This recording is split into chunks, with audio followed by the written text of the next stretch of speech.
Ooh, I knocked that over.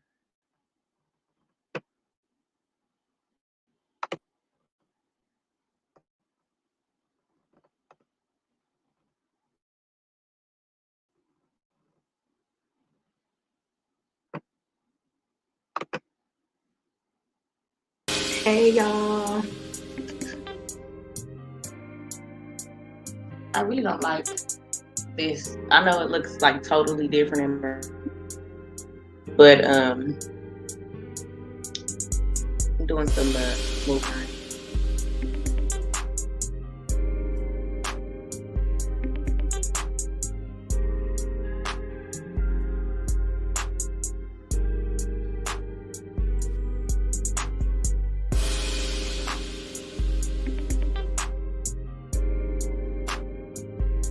Like really choppy, and I don't understand why. Like I'm gonna have to figure that out for next week when I get on here, because I really don't like the way it rings.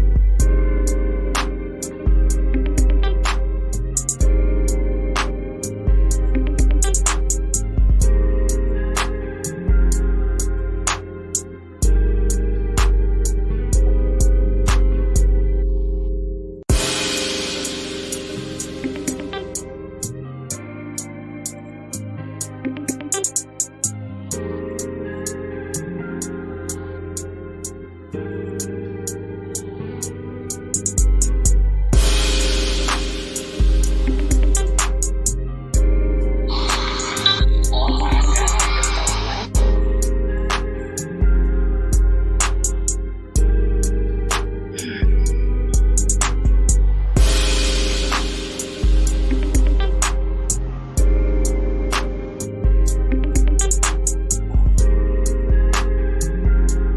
Hey y'all.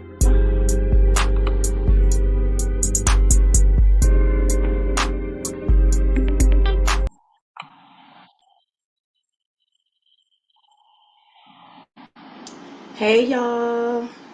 Welcome back to Harris Chronicles. Another week. This week we are going to touch on love languages. I know I spoke about this before prior. The guest that I did have tonight, she did cancel on me, so she is not here. So, but we are still going to talk about this topic. So the topic is love languages for tonight. I know I did touch on this a little bit in the past, but we are gonna dive head first into it tonight. And no, for y'all who's looking for the DJ tonight, he's not in, and that's okay because I still got my little sample. You know what I'm saying? Anyways, so welcome back to Harris Chronicles, y'all. Thank y'all for tuning in every week. I am your girl, Sonora Harris, aka S. Harris, yo Harris Chronicles guru. So, anyways, so love languages. Let's talk about it. So it's five different love languages, and tonight, every time I say love, if you drink, take a drink. No drinking and driving though. We don't promote that. I'm sipping on tequila, actually a margarita. I made myself. But anyway, so it's five different love languages, y'all. Let's tap into it. So, one, words of affirmation. Two, acts of service. Three, receiving gifts. Four, quality time. And five, physical touch. So, I want to hear from y'all. What is some of the um what are y'all's love languages? Mine's can be anything. It depends on what it is. It can differ depending on the situation and the person. So I wouldn't say I just got one set of love languages. I'm gonna say it depends on the situation, who I'm with, or who I'm around. Not who I'm around, but who I'm with, the situation, because everything ain't for everybody. And we gotta learn how to love people in they love languages. You know what I'm saying? Because love languages can really, if you loving somebody in their love language, you typically turn them on to the point of like no return. Like it's like, oh my goodness, they fall in love with you every day, all over again, every day, every day. Well, for women, I know that's how it kind of happens. Um, I show love and I'm a giver. So I'm more of a I like to give to see the other person happy, or like I'm not like big on words of affirmation, but I'm more of a like quality time, how do you say, quality time, gift giver. Um and I'm like a physical touch person. So like if I'm feeling you, I'm gonna touch all on you, I'm gonna rub all on you, I'm gonna want to kiss on you, I'm gonna want to be around you, whatever. And I might have a little attitude if I'm not around you sometimes. If I want to spend time and you not spending time with me or whatever. So um one of my like favorite quotes that kind of tie into like that kind of tie into like love languages is from the Bible.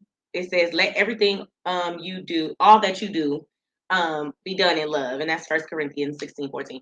That is like I love that, like because I've had it on my closet door forever. Because every morning that I get up, I read that because everything I do is in love. I don't care if I'm being mean to you, I'm doing it out of love. If I like you, if I don't like you, that's a little shaky. Okay, that ain't in love. That's in very much dislike, disrespectfully. So, yeah. So,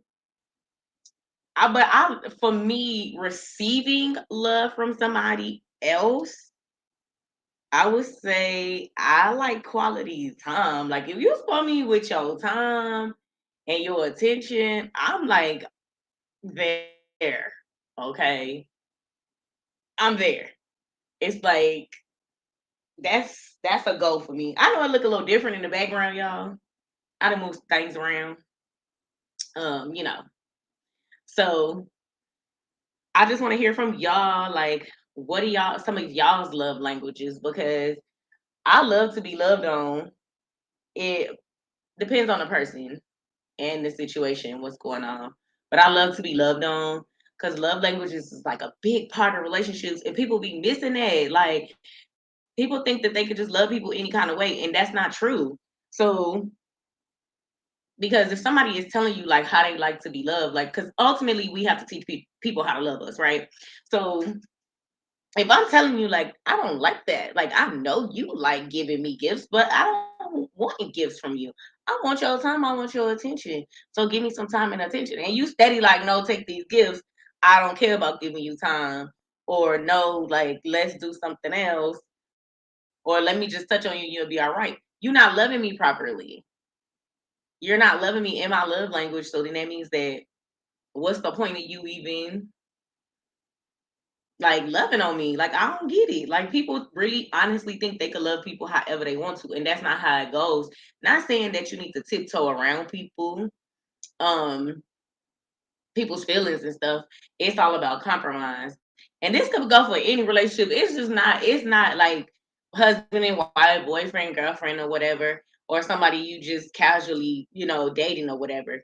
This is for all relationships, even your relationships with your children, like in your family. You know what I'm saying? So we have to be mindful of how we're loving people because the way we love people sometimes can damage them emotionally.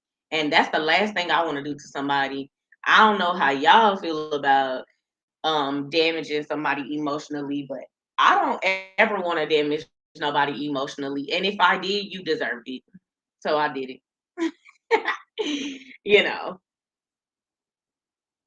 I feel love when people show they care, like not necessarily a gift. I love them, but just talking to me and having a deeper conversation or a deep conversation. I agree with that. Like if you taking the time to like actually sit down and talk to me and be good to me and be cool, or just have like genuine interest about. Because some people just really sit down and want to talk to you so they could be nosy and see what's going on. But you should always have. Discernment so you can be able to tell the difference, like somebody is being genuine or not. You know what I'm saying? So people will try you. That's all I can say. But just know like that it is people out there that genuinely love on you. So sitting down, talking to somebody, getting some insight on how they feeling, what they doing is it's really like that's a love language. Cause really that's showing that's quality time. Even if it's for like 5 or 10 minutes and this person is genuinely trying to figure out like, hey, what's wrong? You know, talk to me, tell me what's going on or whatever. That's genuine. So that is like a part of a love language. Physical touch for me is a little weird because I don't like people really touching on me. Like I'm not a big hugger. I do like hugs. Like I just really realized I like to be hugged on within like the last few years, a couple of years. Um, and really, it started with my friend. She's a hugger, and I just wasn't. I've never been a hugger because we just wasn't like that, growing up or whatever. So, and I feel people's energy when they're hugging me. So I'd rather not because whatever you're feeling, I'm gonna be feeling that, and I don't want to do that. I don't want to feel what you're feeling. So, um, and then sometimes I will, like if it's the person I really care about, genuinely care about, I will hug them. Like I want to feel what you're feeling, so I can at least give you some type of advice or some type of love or whatever.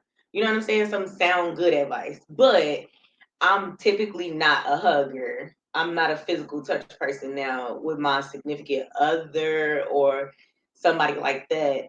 I might gradually get into like the physical touch of love languages, but it takes me a while.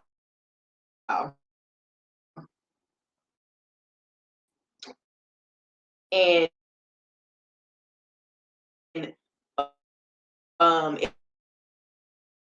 if it wasn't for